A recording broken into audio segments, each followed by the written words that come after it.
ኦኬ በሐዋርያትና በነቢያት መሰረት ላይ ታንጸናል የሚለው የዘላለም ሕይወትን እንኳን ያሰጣል የምትሉት ኦኬ ቂጣውና የወይኑ ጭማቂ እንኳን ኦኬ ወይ ደግሞ ስጋውና ደም ብላችሁ የምትሰጡት የዘላለምን ሕይወት ሊያሰጥ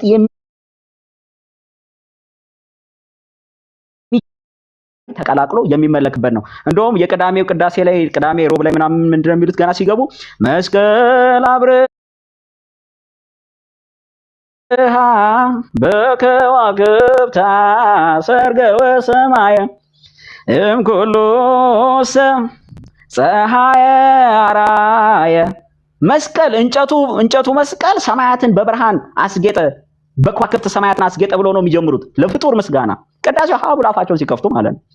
ስለዚህ ፍጡርንና ፈጣሪን ቀላቅለ ባመለክበት የትኛው ማዕድ ነው ቀርቦ የዘላለምን ሕይወት ሊሰጠ የሚችል? እሱን መጽሐፍ ቅዱስ ያርገልኝ፣ እሱን የሐዋርያት ትምህርት መሆኑን አሳየኝ፣ ልምምዱ መሆኑን አሳየኝ። አልጨረስኩም፣ 10 ሰከንድ አለኝ።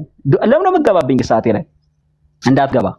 ኦኬ እኛ ስጋውና ደሙን የምንወስደው ያልኩክ እንጀራውና የወይኑ ጭማቂ ጌታ ኢየሱስ ክርስቶስ አንስቶ ባርኮ ከሰጠ በኋላ እንኩ ስጋዬ ነው እንኩ ደሜ ነው ብሎ ስለሰጠን ነው።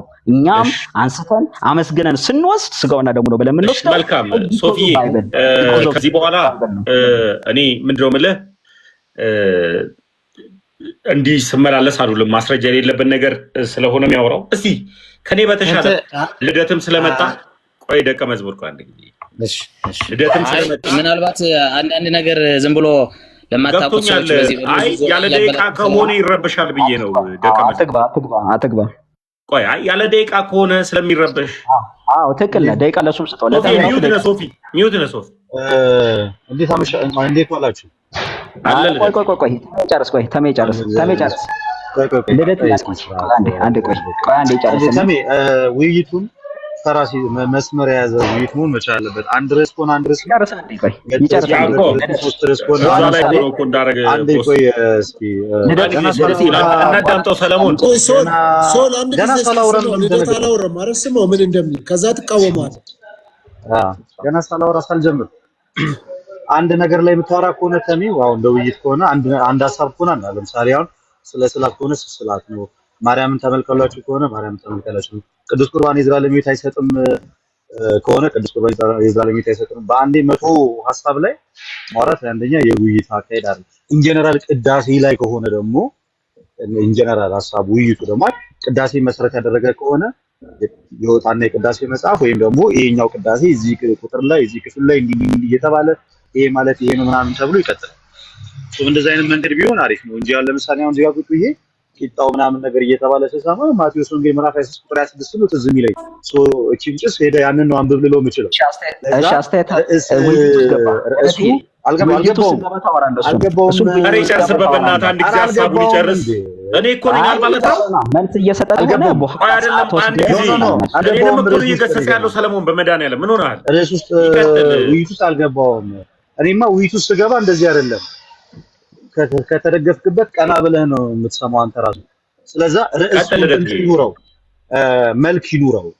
ገብቷል። አንድ ነገር ላይ ከሆነ 9 ርዕስ ከፍታችሁ እዚህ ጋር እንኳን ቁጭ ብዬ ስሰማ ሳዳምጥ አንተ የምትመልሰው እና እሱ ከሚያወራው ነገር አንፃር መስመሩ ሊሳተ ነውና አንዱ ነገር ላይ ቁጭ ብላችሁ በስነ ስርዓት ተነጋገሩ ለማለት ነው። ስራ ሰዓት ላይ ሆኜ ነው ራሱ የገባሁት ነቱን ለመናገር። ቴንክ ዩ ልደትዬ። እንዲያውም እኔ ሐሳቤ ምንድን ነው አንተ ካለ ለመሰለ እኔም የተለያየ አይነት ነገር ውስጥ እየበጠበጠ ስለሆነ እየሄደም የነበረው መጠይቀውም እየተመለሰ ስላልሆነ ከአንተ ጋር ይቀጥል ልደት። ጊዜ ካለ አሪፍ ቦታ ቆምክ። ደቂቃ ነው ያለኝ። በጣም በቀጥል ደስ ይለኝ ነበር። ወደ ቢሮ ልገባ ኦልሞስት 3 ደቂቃ ነው የቀረኝና አላውቅም እንዴት አድርጌ ማውራት እንዳለብኝ ግን የተወሰነ 10 ደቂቃ ምናምን ባወራ ደስ ይለኛል። አንድ 5 ደቂቃ ምናምን ላውራና ትቀጥልበታለህ አንተ ከፈለክ ያንተን ሰዓት ልቀጥል። አይ ከጀመርክ ካንተ ጋር እንቀጥላለን። እኔም ሳወራ ትሰማኛለህ እንጂ በአንተ ቦታ ምናምን የሚባል ነገር ነው። ይሰማሃል። ኖ የኛ ተራ ነው። ይሰማሃል። ቀጥል ልደት። ለምሳሌ ሰለሞን አስተምሮ ክርስቲያን ደቂቃ ስጠው ለልደት። ስለዚህ ወረድሽ። ስለዚህ ከኔ ጋር ትቀጥላለህ ማለት ነው። ታዲያ ምንስ ከተመስገን ጋር እየተወያየው አይደለም። ስለዚህ ሪፍሌክሽን ሶል ችግር የለም ያው ያውራ በቃ ቀጥል። ግን ይቅርታ አድርጉልኝና ምን ላይ ነው የምታወሩት?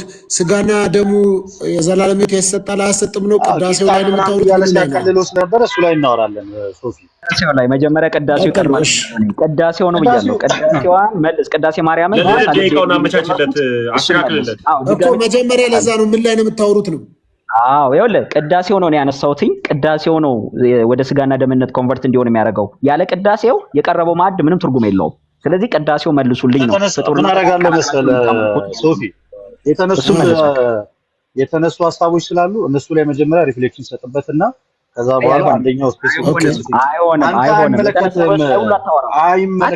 አይ ሶል እንዲናድርጋ ሶል ምን አለ መሰለህ ነገር ላይ ሪፍሌክሽን ሰጥበታል። እስካሁን ያላወራኸው አይደለም። ያወራኸው ሀሳብ ላይ ሂስ ካለው ሂስ መስጠት ይችላል። ከዛ የራሱ ደቂቃ ላይ ነው የሚያወራው። ዋናው ግን ወሬያችሁ ግን ምን ላይ ነው? ስጋና ደሙ ላይ የዘላለም ሕይወት ያሰጣል አያሰጥም። እናንተ ደግሞ ፍጡርንና ፈጣሪን ደባልቃችሁ እያመሰገናችሁ በዛ ስጋና ደም ላይ እንዴት አድርጎ የማን የተቋረጠው? ለዘላለም ሶፊ ተቋርጠ ነበር መጥቷል እኮ በቃ ስጋ ቀጥል። 3 ደቂቃ ሰጥቻለሁ። ሂስን ሰጠ። ስጋና ደሙ ላይ የፍጡርና የፈጣሪን ስም እየጠራችሁ ምስጋና እያቀረባችሁ ነው። እዛ ላይ የምታደርጉት ነገር ለመዳን ይሆናል ወይ ብሎ ነው ጥያቄ ያነሳው። ቀጥል 3 ደቂቃ ነው። እሺ ወንድማችን በጣም ሲያቦከው ከነበረው አንድ ሀሳብ ልነሳና ቂጣና ወይን እያለ ያቃለልከው ጌታችን አምላካችን መድኃኒታችን ኢየሱስ ክርስቶስ በማቴዎስ ወንጌል በምዕራፍ 26 ቁጥር 26 ላይ እንጀራንም አንስቶ አመሰገነ፣ ቆርሶም ሰጣቸው፣ ብሉ ይህ ስጋዬ ነው። እንደገና ደግሞ በማቴዎስ ወንጌል ምዕራፍ 26 ቁጥር 26 እዛው ላይ ደግሞ ጽዋንም አንስቶ አመሰገነ፣ ወይኑን ማለት ነው። ጽዋውንም አንስቶ አመሰገነ፣ ሰጣቸው፣ ይህ ለአዲስ ኪዳን ለኃጢአት ይቅርታ የሚፈስ ደሜ ነው ብሎ የሰጣቸውን አንድ ተራ ግለሰብ መጽሐፍ ቅዱስን በአግባቡ ያልተረዳ በዚህ ልክ ሲያቃልለው ማየት የሚያሳዝን ነገር ነው። እና የመጀመሪያው ስህተት ከጌታችን ከኢየሱስ ክርስቶስ ጋር ነው። እንኳን እኛ እውነተኛውን የክርስቶስ ስጋና ደም የምናዘጋጅ አንተ እንኳን በቪንቶ ሰማይና ምድርን ካልገለበጥኩ የምትሉ ናችሁና ስለዚህ እቺ በቀላሉ ትመለሳለች። አንድ ሐዋርያ እስኪ ቂጣውንና ወይኑን ያስተማረ ምናምን ነገር ላምጣልህ። እንደዛ ከሆነ አንደኛ ቆሮንቶስ ምዕራፍ 10 ከቁጥር 15 ላይ ምንድን ነው የሚለው ሐዋርያ ቅዱስ ጳውሎስ? የምንባርከው የበረከት ጽዋ ከክርስቶስ ኢየሱስ ደም ጋር ህብረት ያለው አይደለምን? የምንቆርሰውስ እንጀራ ከክርስቶስ ኢየሱስ ስጋ ጋር አንድ አይደለምን? እያነበብኩ ለሌላ ጊዜ ሌላኛው ጎሳ ልቤ ቃለ ሰናየ፣ ጎሳ ልቤ ቃለ ሰናየ። እኔስ የማርያምን ምስጋና እናገራለሁ። ማመስገን አምልኮ ከሆነ አምልኮን የጀመረው በመጀመሪያ ደረጃ ዳዊት ነው። ያዝ ጥቅስ መጽሐፈ ሳሙኤል ምዕራፍ 25 ከቁጥር 33 ላይ ወደ ደም እንዳልሄድ አለ፣ በእጄም በቀል እንዳላደርግ ዛሬ የከለከለኝ አእምሮሽ የተመሰገነ ይሁን፣ አንቺም የተመሰገንሽ ሁኚ ይላል። እሱ አምልኮን የጀመረው ማን ነው? ዳዊት ነው ማለት ነው። ሳታነቡ እየመጣችሁ እዚህ የሆነ መበጽረቅ ራሱን የቻለ አላዋቂነት ነውና ለድንግል ማርያም አምልኮን አቅርበን አናውቅም። የተመሰገንሽ ሁኚ ቃሌን አውጥቼ አመሰግንሻለሁ ማለት አምልኮ የሆነበት ምን ጊዜ ነው? ሰው የምስጋና ሰርቲፊኬት ወረቀት እንኳን ይቀበል የለ እንዴ? አመሰግናለሁ ይባል የለ? ተመለከ ማለት ነው። እና ቀኑን ሙሉ ስንመላለክ ልንል ነው ማለት ነው። እንደው የማይረባ ትችት እስኪ ደህና ነገር እንኳን ብናቀርብ። ሲጀመር ቅዳሴ ማርያም ላይ 95% ስላሴንና ስላሴን መሰረት ያደረገ ቅዱስ ቁርባን መሰረት ያደረገ መጀመሪያ መግቢያ ቤት ናት ያቺን ሀሳብ የምትናገር። ከዛ በኋላ ስለ እግዚአብሔር አንድነት ስለ ሶስትነቱ በስፋት የሚያብራራ አንድም ፕሮቴስታንት እንኳን በዛ ልክ ስላሴን ማብራራት በማይችልበት ደረጃ የተቀመጠው ቅዳሴ ማርያም ነው። ስለዚህ ከምስጋና ጋር ተያይዞ ከሆነ ምስጉን ነው በክፉዎች መንገድ የሚያልሄደ ተብሎ በመዝሙረ ዳዊት በመጀመሪያው መዝሙር ላይ ተቀምጧል። ስለዚህ ድንግል ማርያም በክፉ መንገድ ያልሄደች ስለሆነ ባረለም በእኛ በብዙም አንደበት ብትመሰገን ይሄን ያህል ኃጢአት የሚሆን ነገር አይደለም። ምስጋና በራሱ ደግሞ አምልኮ ነው የሚል አንድ የመጽሐፍ ቅዱስ ጥቅስ ብትሰጠኝ፣ ምስጋና ሁሉ አምልኮ ነው የሚል እንደዛ ከሆነ የተመሰገኑ በርካታ ሰዎች መጽሐፍ ቅዱስ ላይ ስላሉ እነዛ ሁሉ ተመስግነዋል ልትል። እንደዛ ካልከኝ ይኸው መጽሐፈ ሳሙኤል ምዕራፍ 25 ቁጥር 33 ላይ አቢግያን ዳዊት አመስግኗታል እያልከኝ ነው ማለት ነው። ስለዚህ አቢግያ ተመልካለች ማለት ነው። ዳዊትም አቢግያን አላት፣ ዛሬ እኔን ለመገናኘት አንቺን የሰደደ የእስራኤል አምላክ እግዚአብሔር ይመስገናል። ተመሳሳይ ምስጋና እንደገና ወደ ደም እንዳልሄድ በእጄም በቀል እንዳላደርግ የከለከለኝ አእምሮሽ የተመሰገነ ይሁን፣ አንቺም የተመሰገንሽ ሁኚ አለ አቢግያን ዳዊት እና አመለካት።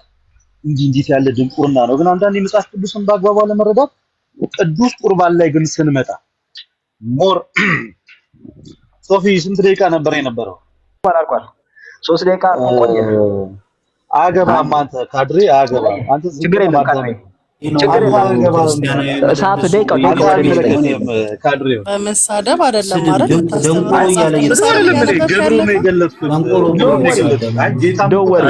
ቅዱስ እያነበብ እየተሳደብ አይደለም። አንዴ ጅማ ላይ ምንም ስራ የለም። አንዴ ሚውት አድርጉ። አሁን የኔ ተራ ነው። ችግር የለም።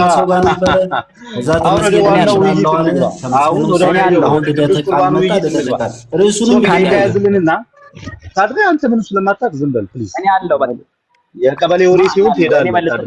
እኔ ያለሁላችሁ ደውል። አሁን ወደ ውይይቱ እንግባ። አሁን ወደ ውይይቱ አሁን ደቂቃ አሁን ወደ ጥያቄና መልስ እንግባ።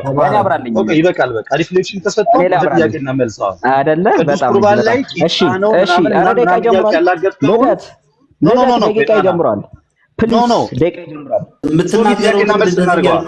ፕሊዝ እና እሱ ይቀጥል። ሌላ የተለየ ድጋሚ ይሰጣል። በቃ ድጋሚ የጀመረልኝ ሚውት አድርገው ጨርሰሃል። ውይይቱ እንዴት መቀጠል እንዳለበት ኧረ እባክህን ሚውት አድርገው። አሁን እንደዚህ እናድርግ። አንድ ነገር እናድርግ። 3 ደቂቃ ሶፊዬ ደቂቃ ስጠኛ። 3 ደቂቃ ልመልስ። እንደዚህ እናድርግ። አሁን እንዳይሰለቸን የምንሰማው ሰዎች እንዳይሰለቸን ተጠያየቁ። አሁን መጀመሪያ ልመልሳ። እሺ ልመልስ። መጀመሪያ ልመልስ። ጥያቄ መልስ ብታረጉ የተናገራቸው ብዙ ነገሮች ስላሉ እነሱ ላይ 3 ደቂቃ ሪፍሌክሽን ይመስጥና ሪፍሌክሽን ነው ሀሳብ ላይ በቃ ሚውት አድርገው ሪፍሌክት አድርገና ከዛ ወደ ጥያቄና መልስ እኔ ላይ እኮ ነው የገባው 3 ደቂቃ ኧረ 3 ደቂቃ ለልደት አሁን ያልቻልኩም ካድሬ ደበል እኔ ያልቻልኩም አሁን አንተ ጸጥ በላ እኮ እኔ ያልቻልኩም እሺ አውቁስ አሁን አንተ ጸጥ በል እኮ ጸጥ በልና እኮ ያልቻልኩም እሺ ምን ላድርግልህ አልቻልኩም እሱን ተው አውቁስ አሁን ምን አላየን አንተ ነግረህን ሳይሆን አየንኛ አንተ ነግረህን ሳይሆን እንዳልቻልክ ምን ላድርግልህ ማድረግልህ ነገር እዛ ልደትና ሶሪ አንቺ ደግሞ ምን ላድርግልህ እኮስ በቃ አይተናልኛ አንተም ባትነግረን ማለት በቃ አለቀ። ስለዚህ ወደ ጥያቄና መልስ ይቆም። ሚውታዝብ ልደት ጥያቄና መልስ ብለህ ማትዘዘው ልደት ሪፍሌክት ያደረገው ላይ ሶል ሪፍሌክት አይደለም። ሶልም ሪፍሌክት ማድረግ ይችላል። የሚናገረው ልትመርጡለት አይገባም። የሚናገረውን አንተ እየመረጥክለት አይደለም። ቀጥሎ ወደ ጥያቄ ትሄዳላችሁ። ከዛ አዎ ቴንክ ዩ ቀጥሉ። ያ እንግዲህ ሪፍሌክት አደርጋለሁ ማለት ነው። ምንም አታረግም። አንድ አድርገሃል። እኔ ያረግና ከዛ ወደ ጥያቄና መልስ አንተ ቅድም ሁለተኛ ዙር ልትናገር ማለት ነው። ሚውት አድርገው። ካንተ ጋር አወራው። ኧረ እባክህን ሰዓት ልጠቀምበት ተመስገን። ደቂቃውን ሰጥቶኝ ነው ያወራሁት እኮ ነው። እንደ ህፃን ልጅ አትሁን። በቃ ልደት መልሶ ሪፍሌክት ማድረግ ይችላል። በቃ ራይት መብት አለ። አንተ መብት ተጠቅመህ እንደው ሰው እሱ ላይ አንተ መብት ተጠቀም፣ ሌላውን አትከልክል ነው። በቃ ይኸው አንተ ሪፍሌክት አይደለም።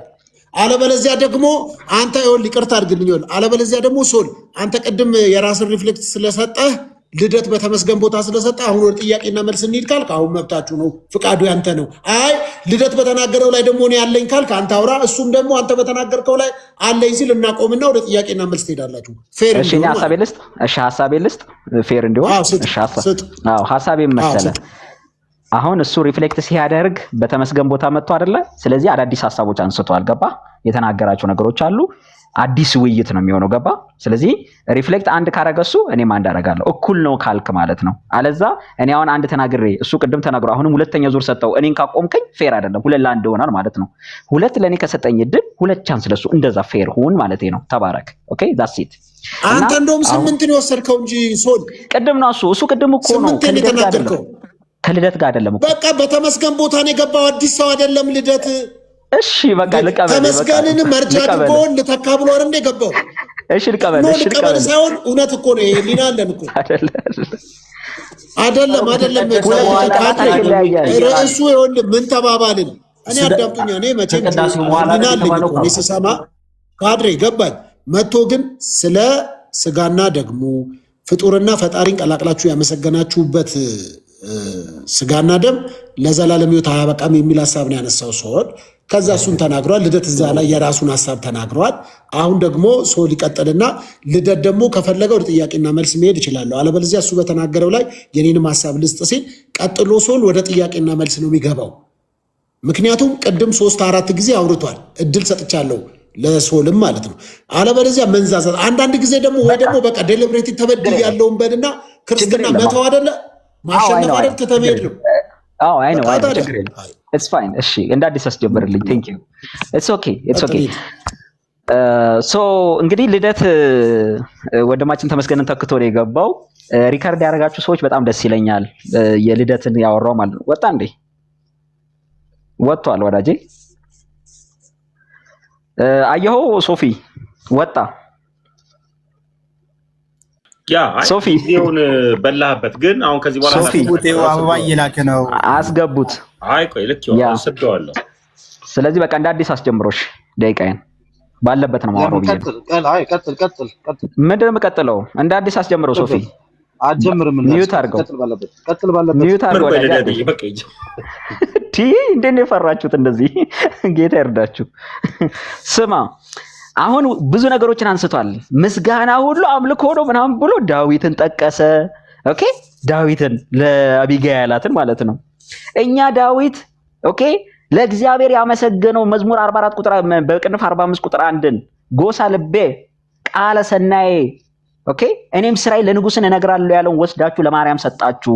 ቅዳሴ ብላችሁ ህዝባችን በሚሰማበት የዘላለም ሕይወት ይሰጠኛል ወምነው አገኝበታለሁ በሚለው ስርዓት ውስጥ ኦኬ የፍጡር እንደው የእግዚአብሔርን ምስጋና ቀምታችሁ ለፍጡር ሰጣችሁ። እግዚአብሔርን በሚያስቆጣ አምልኮ ህዝባችን በሚሊዮን የሚቆጠር ህዝባችንን የኢትዮጵያ ኦርቶዶክስ ተዋሕዶ ቤተክርስቲያን ኦኬ ዘላለም ሕይወትን እንዳያገኙ መሰናክል ፈጥራለች። የባዕድ አምልኮ የአምልኮ ተሰብን ነው የምታደርገው በቅዳሴ ማርያም ውስጥ ነው እያልኩ ያለሁት። በዚህ ምክንያት ደግሞ ቅዳሴው ፎልስ ከሆነ አንተ እንዳልከው አድሚት እንዳደረከው 95% የእግዚአብሔር ነው፣ 5% የማን እንደሆነ አልገለጽኩም። እኔ ልንገር የፍጡር ነው የማርያም ነው ብለህ የሆነች ፓርቲ መጀመሪያው ነው ብላል። ያቺ ፓርት ራሷ መግባት የለባትም። እግዚአብሔር 99% ወይ ደግሞ 99.99 0.01% ኦኬ ለፍጡር ከሰጠ it will cancel out bro it will cancel out ፍጡርና ፈጣሪን ቀላቅላችሁ አምልካችሁ የምትሰጡት ዳቦና ቂጣ ስጋውና ደሙ የምትሉት ስላላችሁ ብቻ አይሆንም። ስጋና ደም ነው በማለት አይደለም የሚሆነው። የምታደርጉት አምልኮ ጥራት የለውም። ባዕድ አምልኮ ነው። አምልኮ ተሰብ ነው የምታካሂዱት ነው።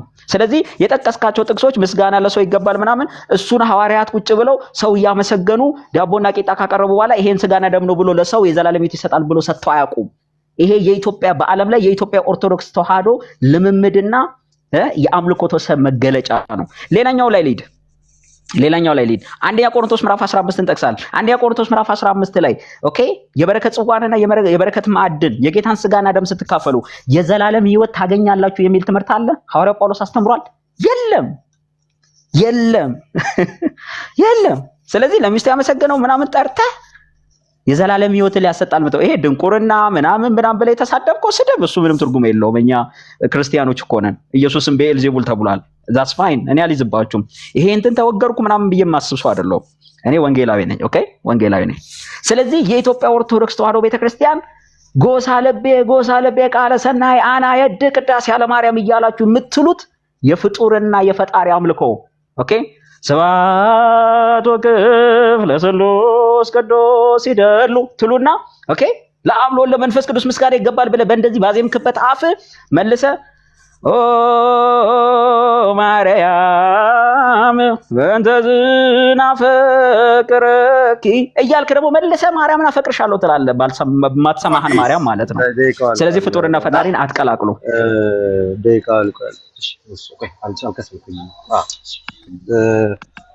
ኦኬ በዚህ ልክ የሆነች ትንሽ የውይይት አደርጋለሁ ብዬ በእርግጥ አስቤ አላውቅም ነበረ። ግን ኦ ማርያም በእንተ ዝናፈቅረኪ ማርያም ወይ ስለዚህ እናፈቅርሻለን ማለት አምልኮ ሆነ ማለት ነው። እጃንታ ሚስትን አፈቅርሻለሁ ስትላት ታመልካታለህ። በዚህ ልክ ነው ጭንቅላቱ ያስበው ማለት ነው። ኦ ማርያም ስለዚህ ማርያም ወይ እናፈቅርሻለን ማለት አምልኮ ነው ወይ? ጌታ ኢየሱስ ክርስቶስ ሶፊ ሌላ ጊዜ ጥሩ ተወያይ ሲኖር ብታረኝ ደስ ይለኛል። ሌላኛው ከቅዳሴው መሃል ላይ አምልኮ ነው ብሎ የተናገረ የትኛው ምን መሰላችሁ ጋይስ? ጎሳ ልቤ ቃለ ሰናይ እኔስ ህሊናዬ ልቦናዬ በጎ ነገርን አወጣ፣ ልቦናዬ በጎ ነገርን አወጣ። ልቦናዬ በጎ ነገርን አወጣ ማለት ከመቼ ወዲህ ነው አምልኮ የሆነው? ልቦናዬ በጎ ነገርን አወጣ ብዬ ጀምሬ እኔስ ማርያምን የሰማይና የምድር ፈጣሪ ናት ብዬ ብናገር ቆይ ደቂቃ ይደረግ። ደቂቃውን አድርገው። ኧረ ደቂቃ ሁለት ደቂቃ አድርጉለት። አንድ ደቂቃ አውርተዋል። እስኪ ዝም ብለህ እንትን አዳምጠዋል። ስለዚህ ልቦናዬ በጎ ነገርን አወጣ፣ ልቦናዬ በጎ ነገርን አወጣ የሚለው ቃሉ በራሱ አምልኮ ነው ወይ? አይደለም። ቃሉ እኮ በቃ እንደነገርኳችሁ ጎሳ ልቤ ቃለ ሰናይ ማለት የግዕዝ ቃል ነው። አማርኛው ትርጉሙ ልቦናዬ በጎ ነገርን አወጣ ማለት ነው። ሰው ልቦናው በጎ ነገር ሲያወጣ መልካም ነገር ይናገራል። ስለ ሰዎች መልካም ምስክር ሊመሰክር ይችላል። እግዚአብሔር አምላክ ፈጣሪ እንደሆነ ሊመሰክር ይችላል። ዛሬ ስለ አምልኮ ልናገር። አምልኮ ማለት ምን ማለት ነው? እግዚአብሔር አምላክን አንተ ሰማይና ምድርን የፈጠርክ ጌታ አንተ ነህ ማለት ነው። አምልኮ ከፈጣሪነቱ ጋር፣ ከባህሪው ጋር፣ ከሉዓላዊነቱ ጋር፣ ከሁሉም ቻይነቱ ጋር የሚነገሩ ሁሉም ነገሮች በዜማ ሆኑ ከዜማ ውጪ ሆኑ በጽሁፍ ሆኑ በየትኛውም አይነት ምስክር ሲነገር ያ አምልኮ ተብሎ ይነገራል። ከዛ ውጪ በተመሳሳይ ለምሳሌ እግዚአብሔርም ሰዎች የሚጠሩበት ነገር አለ። ለምሳሌ ክርስቶስ ኢየሱስም ለምሳሌ ጌታ እንደተባለ አብርሃም ጌታ ተብሏል። ያ አሁን አብርሃም ጌትነቱ የአምላክነት ጌትነት ነው። ለምሳሌ መጽሐፍ ቅዱስ ቅዳሴው ላይ አለ። ቅዳሴው ላይ ስለ እግዚአብሔርም ስለ ማርያምም አለ። መጽሐፍ ቅዱስ ላይ ስለ ሰይጣንም ጭምር አለ። እና መጽሐፍ ቅዱስ ፉርሽ ያደርገዋል ማለት ነው። ሰይጣን ስላደረጋቸው ክፋት ተጽፏል፣ ሰዎች ስላደረጉት ክፋት ተጽፏል። ሚንዋይል ስለ እግዚአብሔር ተጽፏል። ስለዚህ ቅዳሴው ላይ ስለ ማርያምም ስለ እግዚአብሔርም አለ ማለት አምልኮ አይደለም የሚያደርገው። ባይሆን ግን ስለ ማርያም ምን ብሎ ተነገረ፣ ስለ እግዚአብሔር ምን ብሎ ተነገረ የሚለው ይወስናል። አይ ዴሪው አንድ ፕሮቴስታንት መጥቶ ቅዳሴ ማርያምን ፉርሽ የሚያደርግ ሰው ካለ ነው ይቀጣል። ቅዳሴ ማርያም ስለ ማርያም ሲናገር ፍጡርነቷን ባለቀቀ መንገዱ ይናገራል። ከሐናና ከኢያቄም በሕግ የተወለደች እንደሆነች በትክክል በቃ ሰው እንደሆነች ብቻ እንጂ አምልኮትን ቅዳሴ ማርያም ጨምሮ ተናግሮ ያውቃል። ምስጋና ሁሉ አምልኮ ነው የምትል ከሆነ መጽሐፍ ቅዱስ ላይ ከእግዚአብሔር ውጪ የተመሰገኑ ሌሎች ሰዎችም አሉ፣ እነዛም ተመለኩ እያልን ነውና እሱ ጋር አስተውለን ብናይ ደስ ይለኛል። እዚህ ላይ ብዙ ትኩረትን መውሰድ አልፈልግም። ሞር ቅዱስ ቁርባን ላይ ስለተነገረ አንተ ቂጣ ነው እያልክ የምታቃልለውን አልኩ። ሐዋርያው ቅዱስ ደግሞ ጥቅሱን ለሌላ ጊዜ በስነ ስርዓት አንብብ። እኔ ያልኩ አንደኛ ቆሮንቶስ ምዕራፍ 15 አይደለም ምዕራፍ 10 ነው። ለመናገር ስለምትቸኩል ጥቅሱ ራሱ በመጀመሪያ ደረጃ የት እንዳለም አላወቅኩም። አንደኛ ቆሮንቶስ ምዕራፍ 15 አይደለም ያልኩት አንደኛ ቆሮንቶስ ምዕራፍ 10 ላምበው ይመስለኛል ጋይስ 15 ላይ ስለ ትንሣኤ ስለሆነ የሚያወራው እሱ በሌላ ጊዜ አስተምራለሁ። እንዲህ ይላል ከቁጥር 16 ላይ የምንባርከው የበረከት ጽዋ ይላል ከክርስቶስ ደም ጋር ህብረት ያለው አይደለም ምን የምንቆርሰው እንጀራ ከክርስቶስ ስጋ ጋር ህብረት ያለው አይደለም ምን አለ። ስለዚህ ከክርስቶስ ኢየሱስ ደም ጋር ህብረት ያለውን ይህንን ጽዋ መጠጣት የዘላለም ሕይወት ይሰጣል አያሰጥም? ያሰጣል። ዮሐንስ ይህን ነገር በስፋት ተናግሯል አልተናገረም? ተናግሯል። ዮሐንስ ወንጌል ምዕራፍ 6 ከቁጥር 51 ላይ ከሰማይ የወረድኩ የሕይወት እንጀራ እኔ ነኝ፣ ለዓለምም እንጀራን የምሰጠው ስጋዬን ነው፣ ስጋዬን የሚበላ ደሜን የሚጠጣ የዘላለም ሕይወት አለው። ያን የዘላለም ሕይወት ቤተክርስቲያን ቅዳሴ ቀድሳ ለልጆቿ ትሰጣለች። ልክ ጌታ ኢየሱስ ክርስቶስ አመስግኖ ለህዝቡ እንደሰጠ ዳስ በቃ ፔሪድ ልቃልቋል። አሁን ዩሶፊ ጥያቄና መልስ አድርግልን ፕሊስ። በእናትህ አሁን በጣም መጃጃ ከዚህ በላይ መቆየት እሺ ሪፍሌክት አድርግ። አሁን ጥያቄና መልሳችሁን ነው የምትገቡት። እሺ ልጠይቀው። እሺ ስለዚህ እኔ ተራዬ ነኝ። ደቂቃን አስተካክሎ ከይ አምስት ደቂቃ እኔ ልጠይቅ መጀመሪያ። አይ እኔ ልጠይቅ እንጂ አንተ አሁን ሪፍሌክት አድርገህ ከኔ ጀምር። ኦኬ ጠይቀኝ። እሺ ስንት ደቂቃ ነው? አስቀምጥለት ደቂቃ 5 ደቂቃ አድርገው አይሻልም? ጠይቀኝ። እሺ 5 ደቂቃ አላርግላችሁ፣ ጥያቄና መልስ አድርጉት። እሺ ያው ጠይቅ። ኦኬ አንደኛ የምጠይቅ ጥያቄ ሐዋርያት ኦኬ እንግዲህ መጽሐፍ ቅዱስ እንደሚናገር ምንድን ነው በነቢያትና በሐዋርያት መሰረት ላይ ታነጻቸዋል ተብሎ ነው የተጻፈው እና የኢትዮጵያ ኦርቶዶክስ ተዋሕዶ ቤተክርስቲያን በሐዋርያትና በነቢያት መሰረት ላይ ከታነጸች የቱ ጋ ነው ጎሳ ልቤ ቃለ ሰናዬ አናየድ ቅዳሴ ለማርያም እያሉ ቅዳሴ እየቀደሱ ኦኬ ፍጡርንና ፈጣሪን ቀላቅለው እያመለኩ በስጋ ምንድን ነው ቂጣና የወይን ጭማቂ አቅርበው ስጋና ደም የሰጡበትን ቦታ አሳየኝ። ባጭሩ ጋይስ ቅዳሴ ማለት ምንም አይደለም፣ የህብረት አምልኮ ማለት ነው። ሐዋርያት መጽሐፍ ቅዱስ ላይ የህብረት አምልኮ ያደርጉ ነበር ወይስ አያደርጉም? በጣም ቀላል ነው እኮ ሲያደርጉ እኔ ጥያቄ ላይ ፎከስ አድርጋ ሲያደርጉ ቅዳሴ አይደለም ጥያቄ። ቅዳሴ ምንድነው አይደለም ጥያቄ፣ እሱ አይደለም ፎከስ አድርግ። ጎሳ ልቤ ቃለ ሰናይ እያሉ ማርያምን ሲያመሰግኑ አሳየኝ።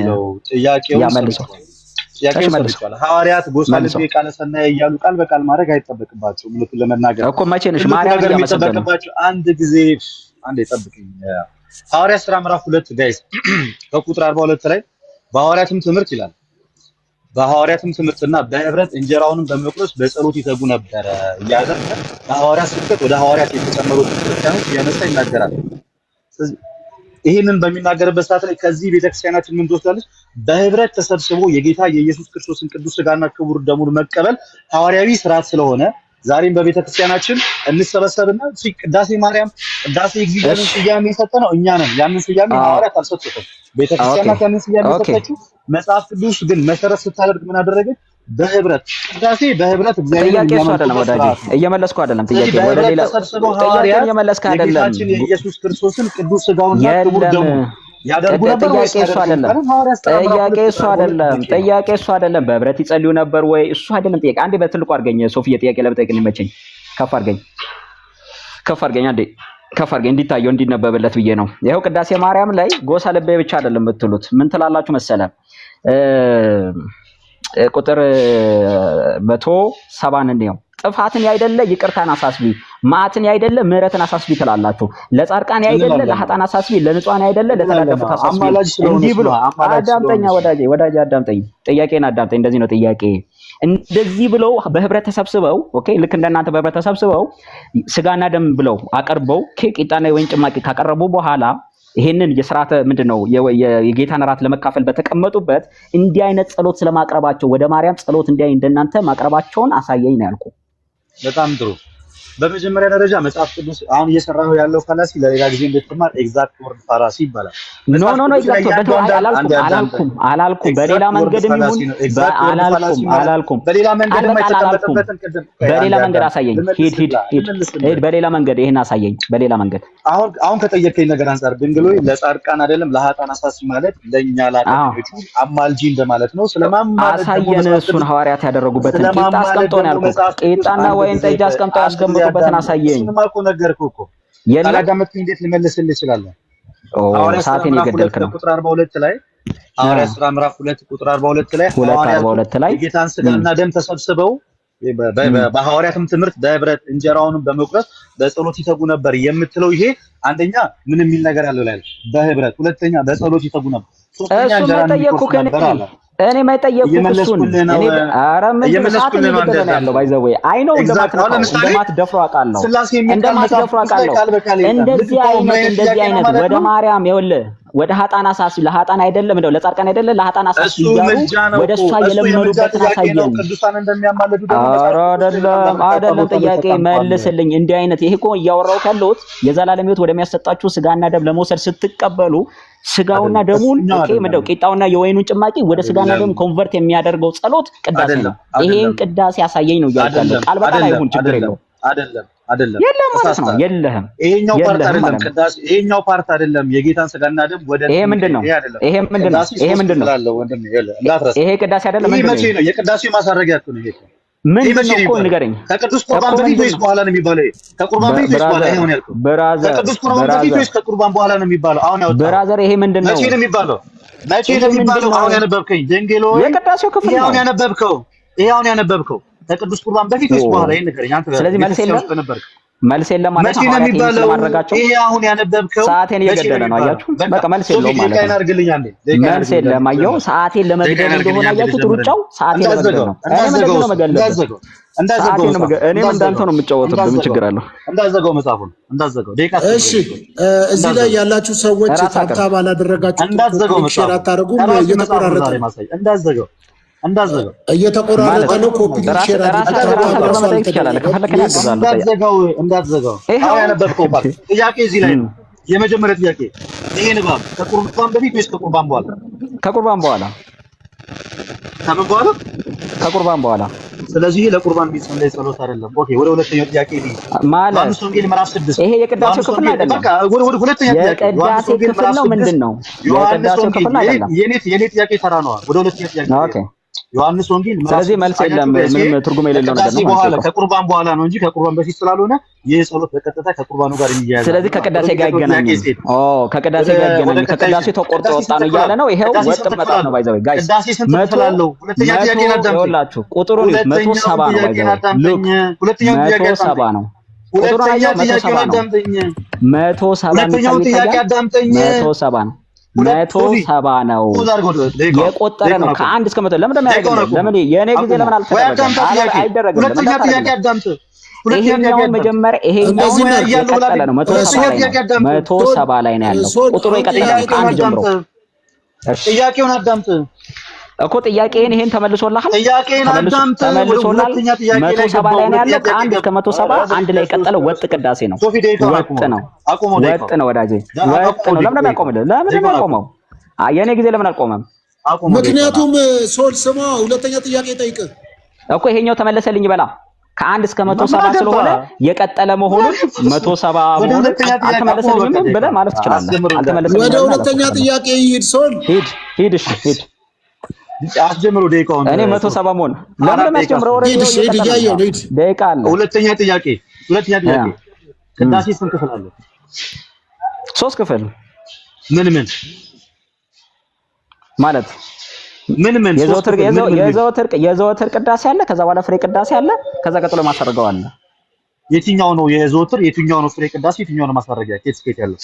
ለምሳሌ እነዚህ የዲዮስቆሮስ ምንድን ነው አሁን የማርያም ቅዳሴ የሰለስቱ ምዕት እነዚህ የሚባሉት የፍሬ ቅዳሴ ናቸው። የዘወትር ቅዳሴ የሚባለው ክፍሉን አሳየኝ፣ ከቅዳሴው ላይ አሳየኝ። የዘወትር የቱ ነው? ፍሬ ቅዳሴ የቱ ነው? ማሳረጊያ የቱ ነው? አውጣና አሳየኝ። ማለት አሁን የቅዳሴ መጽሐፍ ያስኩትኝ እኔ ዋናውን የፍሬ ቅዳሴው ነው ያሳየው። ወደ ሶስተኛው ጥያቄ ወደ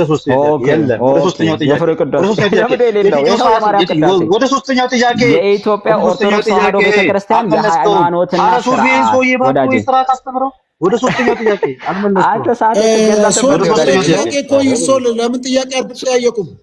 ይቀጥልሽ። አይ ቅድም ግን እንደዚህ ጥያቄ ነው በቃ። እሺ ይቀጥል። የኔንም እንደ ሰዓትን እየሲገልብኝ ነበር። ምን ላድርገው? የትኛው ሰዓት ላይ ነው የጌታችን ኢየሱስ ክርስቶስ በቤተ ክርስቲያኑ ስርዓት? አሁን ኦርቶዶክስ ነው ቅዳሴውን አውቃለሁ ስላልክ የትኛው ሰዓት ላይ ነው ወይኑ ደመ መለኮት ስጋ መለኮት ይሆናል ብለን እንታምነው? ቅዳሴ እሱን ትለያያላችሁ። አንደኛው ሀበነ ሲባል ነው ሀበነ ሲባል ነው የምትሉት። ሀበነ የትኛው ፓርት ላይ እንደዛ ያለችበት የቱ ጋር ነው ቤተክርስቲያን ማለት እንደዛ ብላ ያለችበት የትኛው ነው? እሱን መጽሐፍቶችን ሪፈረንስ ከሆነ የምጠይቀኝ አሁን እሱን ሪፈረንስ አላስኩም። ወደ አራተኛው ጥያቄ ላይ ስለዚህ የትኛው እንደሆነ ሄደ ማለት ትችላለህ። ሀበነ ሲባል እንደሆነ ግን ልመልስልሃለሁ። ሀበነ ሲባል መንፈስ ቅዱስ ውረድ ስትሉት ይወርዳል ብላችሁ የምታምኑት። ወደ አራተኛው ጥያቄ የምን 4 ደቂቃ? አንደኛ ቆሮንቶስ እስካሁን አንድ ጥያቄ አልጠየቅም። አንደኛ ቆሮንቶስ ምዕራፍ 10 ከቁጥር 16 ላይ የምንባረከው የበረከት ጽዋ ከክርስቶስ ደም ጋር ህብረት ያለው ነው ማለት ነው። አዎ ምን ማለት ነው? ከክርስቶስ ጋር ህብረት አለው ነው። ምን ማለት ነው? ምን አይነት ህብረት አለው? ምን አይነት ህብረት ማለት የምንወስደው የበረከት ጽዋና የበረከት ህብረቱ ምን አይነት ህብረት የምንካፈለው ወዳጄ፣ ምን አይነት ህብረት? ህብረቱ ምን አይነት ነው? ጽዋው ማለት ምን አይነት ማለት ምን ማለት ነው? ህብረት ማለት ህብረት ነው። ጥያቄው መልስ። ምን አይነት ህብረት? ምን ማለት ነው? ምን አይነት ህብረት ማለት ህብረት አማርኛው ክሊር አይደለም። ምን ማለት ነው? ወደ አምስት ጥያቄ ዮሐንስ ወንጌል ምዕራፍ 6 ከቁጥር 50 ጀምሮ ከሰማይ የወረድኩ የህይወት እንጀራ እኔ ነኝ አለ። ለዓለምም እንጀራነት የምሰጠው ስጋዬን ነው አለ። ለዓለምም እንጀራነት የምሰጠው ስጋዬን ነው አለ። ስጋዬን ይብላ ደሜን የዘላለም ህይወት አለው ይላል አይልም? እንጀራን አንስቶ ያልከውን አሳየኝ መጀመሪያ። የለም ውሸትን ነው። እንጀራ አንስቶ የዮሐንስ ወንጌል ምዕራፍ 6 እንጀራ አንስቶ አላልኩኝም። ሪከርዱን ስማው ብለሃል። እንጀራ አንስቶ ብለሃል። ከሰማይ የወረድኩ የህይወት እንጀራ እኔ ነኝ አለን ያልኩ። አሁን ጥያቄ ነው። ኦኬ እውነት ነው። አሜን። አዎ ከሰማይ የወረደ የህይወት እንጀራ እኔ ነኝ ብሏል አይደል? አዎ። ለዓለምም እንጀራነት የምሰጠው ምን ነው አለ? ስጋዬን ይበላ ደሜን ይጠጣ የዘላለም ህይወት አለው ብሏል አላለም? ብሏል። ስለዚህ የክርስቶስ ኢየሱስ ክርስቶስ ስጋና ደም የዘላለም ህይወት ይሰጣል አይሰጥም? ይሰጣል። ግን እንጀራና ቂጣ ግን ቀርቦ አይደለም ይሄን የተናገረው። በእምነት ስለሚበላውና በእምነት ስለሚጠጣው በእርሱ ማቴዎስ ወንጌል ላይ ነው። ማቴዎስ ወንጌል በቃ ጨርሱኝ።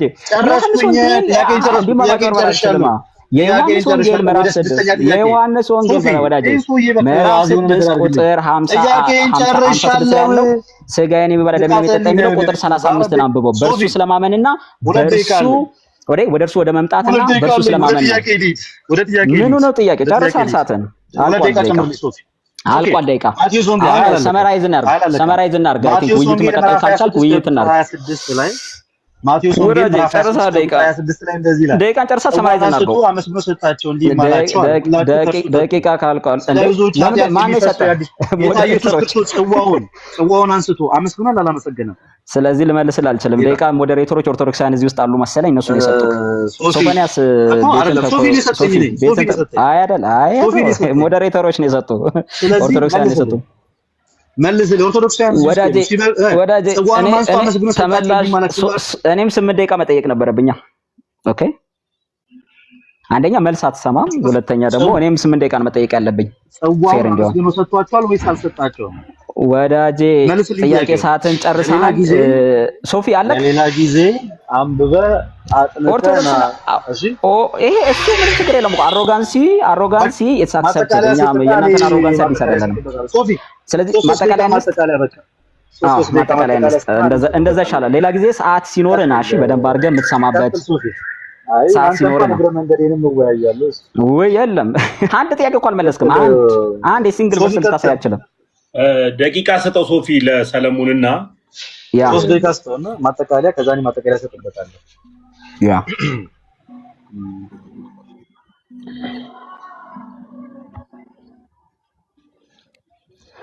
ኦኬ 5 ሰከንድ ሄደ ሳላየው። ስለዚህ እንግዲህ ልደተ ቃልን ሰምታችሁታል። እስካሁን ባያችሁት የሚለው አንደኛ የዮሐንስ ወንጌል ለምሳሌ ከሱ ልጀምር። የዮሐንስ ወንጌል ምዕራፍ 6ን ጠቅሶ ሥጋዬን የሚበላ ደሜን የሚጠጣ የዘላለም ሕይወት አለው ብሏል አላለም? አዎ ብሏል። እንዴ አላለም? እንድልን የጠበቀው ብሏል። ነገር ግን ቂጣና የወይን እንጀራና የወይን ጭማቂ በቀረበበት ልክ እንደ ማቴዎስ 26 እና እንደ ሉቃስ 22 ፓርት አስቀምጦ እንኩ ይሄንን ብሎ የዘላለም ሕይወት ይሰጣችኋል አላለም? ወዳጄ እያወራ ያለው እንጀራን ኦኬ ሙሴ ምን ምልክት አሳየናለ ነው መጀመሪያ ፈሪሳውያን ጥያቄያቸው። ኦኬ ስለዚህ ምልክት እንዳሳይ ሙሴ ለምሳሌ መና ሰጥቶናል አሉት።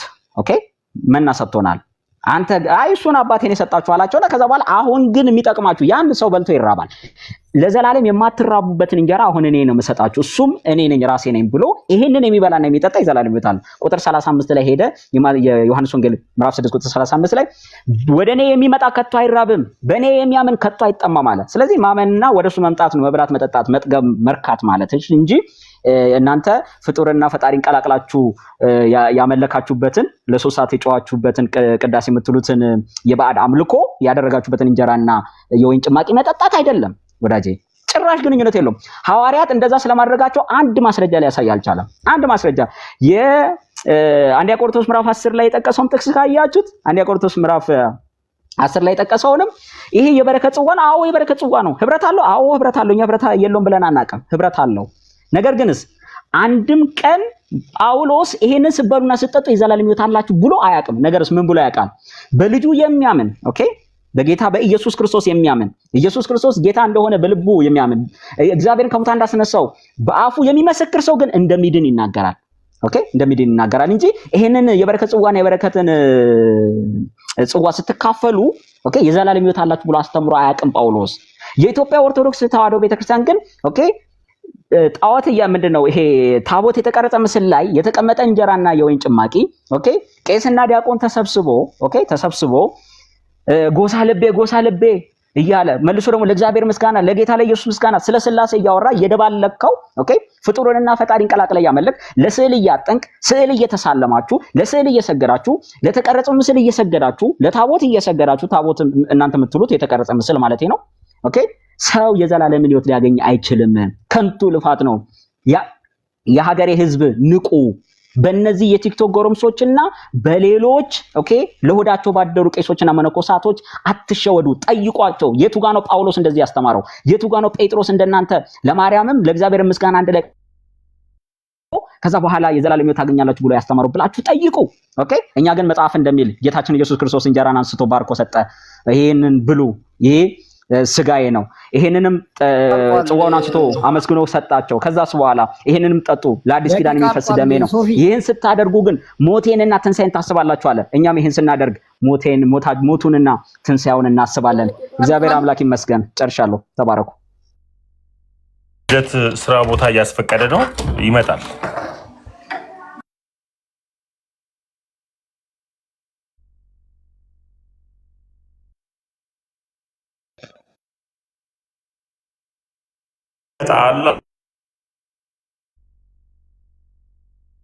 ቆይ ካልሆነ እኔ እስኪ በቃ እነግርሃለሁ ማስረጃውን።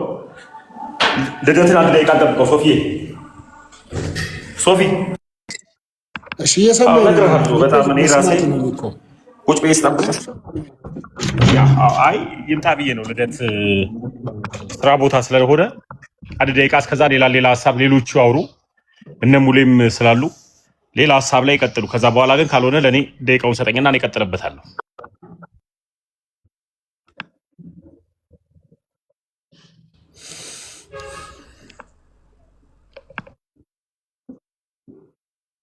ቅድም እንደዛ ሙለታ እስከዛ ሙለታ ከሁለቱ ሀሳብ ተነስተ አንተ ሀሳብ ብትሰጥ ጥሩ ነው። እስከዛ ተምታቸው ሀሳብማ ሌላ ነው እሱ አይደለም። አይ ልደት ይምጣ። ቆይ ልደት ካልመጣ እኔ እኮ ልደት እስኪመጣ ድረስ ሙለታ ያውራ። አይ ኧረ አስፈልግ ሰለሞን ቆይ ይኸውልህ እኔ እኮ ያለመናገር ሙለታ ያውራ። ደግሞ እንደለቃ ቁጭ ብሏል። እስካሁን የጠበቃችሁ አይደል? አይ ከሙለታ ጋር ሌላ ዲስከሽን ነው አሁን። ካልሆነ በቃ እኔ ልቀጥለው። ልደት እስኪመጣ አንተ ቀጥለው። ሲመጣ ካቆመበት አይቀጥልም ማለት ነው ወይስ ይመጣል? ሜቢ ሊመጣ ይችላል። ተመስገን ቀጠለ። በቃ ተመስገን ቀጠለ። ቀጥል ተመስገን። ቆይ አይ ልደት ስለሚመጣ ማለት እኮ ልደት ሊመጣ ነው። ልደትማ እስኪመጣ አይ ሳስበው ለመሰለ ይገባል ብዬ ነዋ። ልደት የተናገራቸው ስለሆነ እዛ ስራ ቦታ ይጨርስ ስልኩን ይገባል እኮ። ታዲያ እስከዛ ሙለታ ያውራ ስለ አይ ሙለታ ያውራም አልክ እኮ። ተብኝ ሙለታም እንደውም ያወራው እስኪ ንገረኝ። ምን ላይ ደስ ያለው ነው? ደስ ያለኝንማ ያው እዛ ጋም ቲዮቲኮስም አሉ፣ ብሩክም አለ፣ ዲያቆን ብሩክም አለ። እነሱም እኮ ደስ ያላቸው እንዲያወሩ እኮ አልፈቀድክላቸው። ያወሩ ስለነበረ ነው። እነሱ ደግሞ አይ ከነሱ አላወሩ፣ ምንም አላወሩ። ደስ ያለው ነው ማለት ነው። ሁሉ የጀመሩት እነሱ አይደሉ እንዴ? በቃ ሌላውራ አሁን በቃ ደቂቃ ስጠኝ። እና ፌዝን አስገባ። ፌዝ አንድ ቁጥር እየጻፈ ነው። ያው ለማንኛውም ደቂቃ እንደገና ጨምር። ፌዝ የሆነ ጊፍት ስጥ።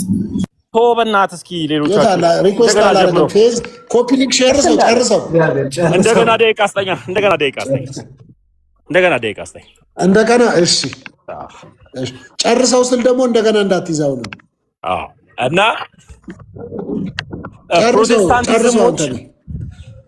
ፕሮቴስታንቲዝሞች የምንድነው? ፕሮቴስታንቲዝሞች የምትለው ፕሮቴስታንቲዝም እሱ ያው ቲክቶዶስ ኦርቶዶክስ ሲል ምን ስትል ነበር? ዝም ስትል አልነበረ? ሶፊ ያለውን ይስጠን። እንደገና ደቂቃ ስጠኝ። ሶፊ እንደገና ደቂቃ እሺ ችግር የለም። እሺ ሂድ ቀጥልሽ። ፕሮቴስታንቲዝሞች የመጀመሪያው ጉዳይ እኛ ሊሉ አይችሉ። እዚህ ውስጥ ያሉት በጠቅላላ ሁሉም ጴንጤዎች የተሰበሰቡ በጠቅላላ የተለያየ አይነት አስተምሮ ነው ያላቸው። አንዱ ከአንዱ ጋር ራሱ በኢየሱስ እንጂ በትምህርት አይግባቡም። ኢየሱስ የሚለውን ስም በማወቅ እንጂ ማለት። ስለዚህ ፕሮቴስታንቲዝም ወደ 86 አይነት ትምህርት የተከፋፈላላቸው አንዱ ነው። አያውቁም፣ ሊሆኑም የማይችሉ። ቀጥሎ ደግሞ ፕሮቴስታንቲዝም አሁን ምን አድርጓል? ለአምላካቸው ሲሉ ይዋሻሉ፣ ለኢየሱስ ሲሉ። ጴንጤ ሆነው መጥተው እኔ ኦርቶዶክስ ነበርኩኝ፣ ዲያቆን ነበርኩ፣ እንደዚህ ነበርኩ። በምን ጉዳይ? አንዳንድ ይሄ አጽዋማቱና ይሄ በጣም እንደገና ደቂቃ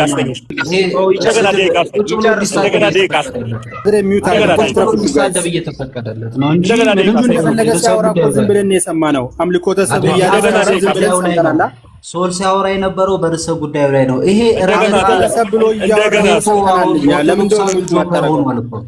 ኦርቶዶክሳዊ አይደለም ይሄ እንዴ ተገቢ ያልሆነ አካሄድ ነው ይሄ። እኛም ዝም ብለን እያዳመስክ ነበር። 3 ደቂቃ ሊሰድበን እንደገና የነበረው ደቂቃ አስጠኝ። አልጨረስኩም። እያረክለት ያለው አልቃኔ ገበሽ ምታርግ ታዲያ ሙሌ እንደገና አስጠኝ። ሶፊ ምን ላይ እንዳቆምኩላት ቀጥል። ካድሬ አትግባ። እንደገና ደቂቃ አስጠኝ ሶፊ። አረ ለምን እንደገና የሚሰጥ 2 ደቂቃ ነው ያቋረጠ። 2 ደቂቃ ሲቀር ነው ያቋረጠ እንዴ? አሁን እንደገና ደቂቃ አስጠኝ። ህፃን ልጅ ነህ እንዴ? እኔ ያልማ ታሞኝንም እኮ እንደገና ደቂቃ አስጠኝ። እኔ ምንም አልገባውም። ሐሳባችሁንም ስጨርሱ ኧረ 1 ደቂቃ አይደለም ሶፊ፣ እንደገና ደቂቃ የገባብኝ ራሱ 2 ደቂቃ ከ55 ሰከንድ ላይ የገባው ካድሬ የሰጠው 1 ደቂቃ አይደለም። እንደገና አድርገው ሶፊ 3 ደቂቃ አስጠኝ። እንደገና 2 ደቂቃ ከ55 ሰከንድ ላይ ነው የገባው ካድሬው። አዎ ስለዚህ ፕሮቴስታንቲዝሞች ጋር ስትመጣ አንድ ሊሆኑ አይችሉም፣ ሆኖም አያውቁም። ትምህርታቸው ምን ያለ ነው? የተበታተነ ነው። እዚሁ ፕላትፎርም ላይ ራሱ እንደምታዩት ለ6 ለ7 ለ10 አይነት ነው የተከፋፈሉት። አንዱ ሌላ ነው የሚለው፣ አንዱ ሌላ ነው የሚለው፣ አንዱ ሌላ ነው የሚለው፣ አንዱ ሌላ ነው የሚለው። አንድ አይነት እንኳን ትምህርት የላቸውም። ኢየሱስ ነው ኢየሱስ፣ የትኛውን ኢየሱስ እንደሚጠሩት ራሱ አታውቁትም። ኦርቶዶክሳውያን ጋር ስትመጡ ግን አምላካቸው አንድ ነው፣ ቅዳሴያቸው አንድ ነው፣ እውነታቸው አንድ ነው። የመዳንም መንገድ ተገኘ ቢባል በአንዲቱ ሃይማኖት ጥላ ስር ውስጥ ነው ማለት ነው። ኦርቶዶክስ ልትነጣጠልም ልትከፋፈልም አትችልም። ፕሮቴስታንቲዝም ጋር ስትመጣ ግን ተነጣጥለዋል፣ ተከፋፍለዋል፣ ተበጫጭቀዋል ብለው እንኳን ቢጠሩን ወዴት ነው የምንመጣው? በቃ ልደት መጥቶላል። በቃ ተው አንተ እንደገና አስጠኝ። ሰው ለምን ይገባል? ሰድቦ ይጨርስኝ። ልደት ከመጣ መልካም፣ ካልሆነ እንደገና አስጠኝ። ካልሆነ እንደገና አስጠኝ። ማይሆን ማቆያ አንተ ስድብ ብቻ በቃ ልደት መጥቷል። በቃ ስድብ እንጂ ሌላ ምንም አታውቅም። ማይሆን ማቆያ ነው። ካልሆነ እንደገና አስጠኝ። መልስ አመለሰ ዝም ብለህ ተሳደበው ቤቶላ ተሳደበው እንደገና ደቂቃ እንደገና ደቂቃ ከስድብ እንደገና ደቂቃ መጥቷል። ልደት መጥቷል። እንደገና ደቂቃ እንደገና ደቂቃ አስጠኝ። ተቢ ልደት መጥቷል። ተቢ እንደገና ደቂቃ ልደት መጥቷል። እሺ ለልደት ለቅለታል። ልደት መጥቷል። በቃ ከምትንተባተቡበት ልደት ይጨርሰው። አንተ ከምትንተባተቡ ሊወያዩ እኮ እንዳልሆነ ቃለው እኮ ለልደት ብሎ ነው። ካልሆነ ትሰጡኛላችሁ ደቂቃ፣ ችግር የለውም። እናንተ ናችሁ ሚውት እያበራችሁ ልጁ ሰድቦ የሚጨርስበትን ደቂቃ መሀል ላይ እየገባችሁ ታስጨምሩታላችሁ። መሀል ላይ እየገባችሁ ለማን መሳደበው? ለአምላኬ ነው መሳደብ። አልሳደብም። አይ በቃ ተም ያለህን እሱ ስለሆነ ያለህን ትጥ ይኸው በቃ ልደት ስለመጣ ለልደት ለቅቄለታለሁ ደቂቃውን። እንደገና እኔ እኮ የሚገርመኝ እኮ 2 ደቂቃ ከ55 ሰከንድ ሰው ነው የምትረብሹት። ለምንድን ነው እንደዛ የምታደርጉት? ልደት ወርዷል እኮ በቁጥር አጠቃለው። በቃ አጠቃለው። በቃ ካድሬው 2 ደቂቃ ከ55 ሰከንድ ላይ ነው የምትረብሹት። ቀጥል ልደት አጠቃል። ሶፊ ቆይ አንዴ ቆይ ልመቸሽ። ስልኬ ዘግቶ ትንሽ አትነስቼው ነው አሁን የወጣሁት። ማጠቃለያ ሳልሰጥ መውጣት ስለሌለብኝ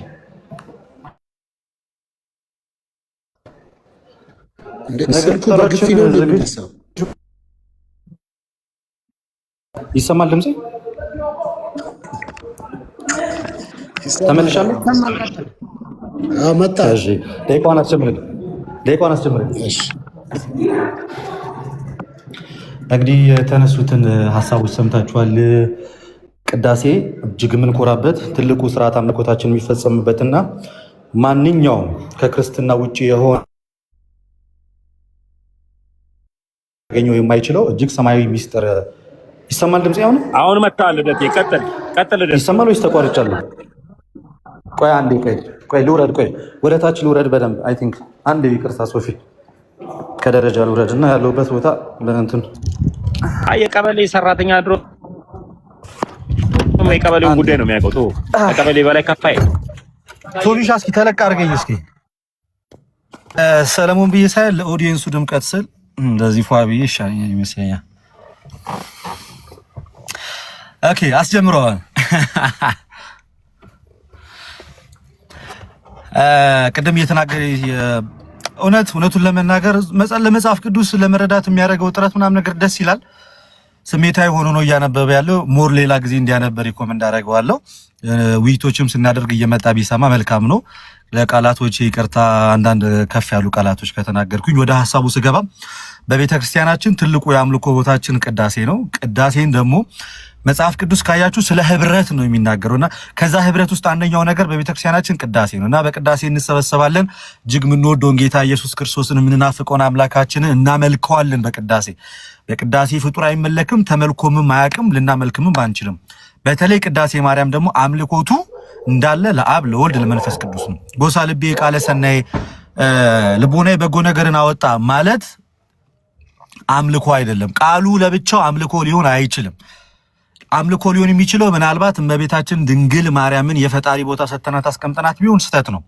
ቅዳሴው በማርያም መሰየሙ ጌታ ኢየሱስ ክርስቶስን በስጋ የወለደችው እሷ እንደመሆኗ ለማስረዳት ነው። ከዛ የዘለለ ሌላ የተለየ ነገር የለውም እንጂ በብዛት ሰፊው ነገሩ ምንን የሚያመለክት ነው ማለት ነው?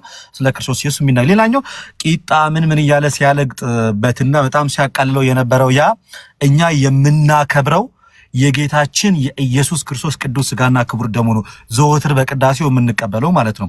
ይሄንንም ደግሞ እኛ ክርስቲያኖች ስለሆነ መጽሐፍ ቅዱስ አይደለም ያስተምረን። ዮሐንስ ወንጌል ምዕራፍ 6 ከቁጥር 51 ላይ ስለ ክርስቶስ ኢየሱስ ቅዱስ ስጋና ክቡር ደሙ ነው የሚናገረው። ደግሞታል ክርስቶስ ኢየሱስም እኮ በማቴዎስ ወንጌል ምዕራፍ 26 ከቁጥር 26 ላይ ጽዋንም አንስቶ ሰጣቸው ይላል። ያንን ጽዋ ጌታ ኢየሱስ ክርስቶስ ምን ብሎ ጠራው? የሐዲስ ኪዳን ለኃጢአት ይቅርታ የሚፈስ ደሜ። ጌታ ያንን ጽዋ አንተ ወይን የናንተ ወይን ነው አክቹሊ ወይን፣ ቪንቶ፣ ገለመሌ፣ ኮካ፣ ስፕራይት አይ ዶንት ኖ ዋትኤቨር። የኛ ግን የክርስቶስ ኢየሱስ ቅዱስ ስጋና ክቡር ደም ነው። እውነተኛ የጌታ ደም ነው የኛ። ለምንድን ነው እውነተኛ የጌታ ደም የሆነው? በእውነተኛዋ የጌታ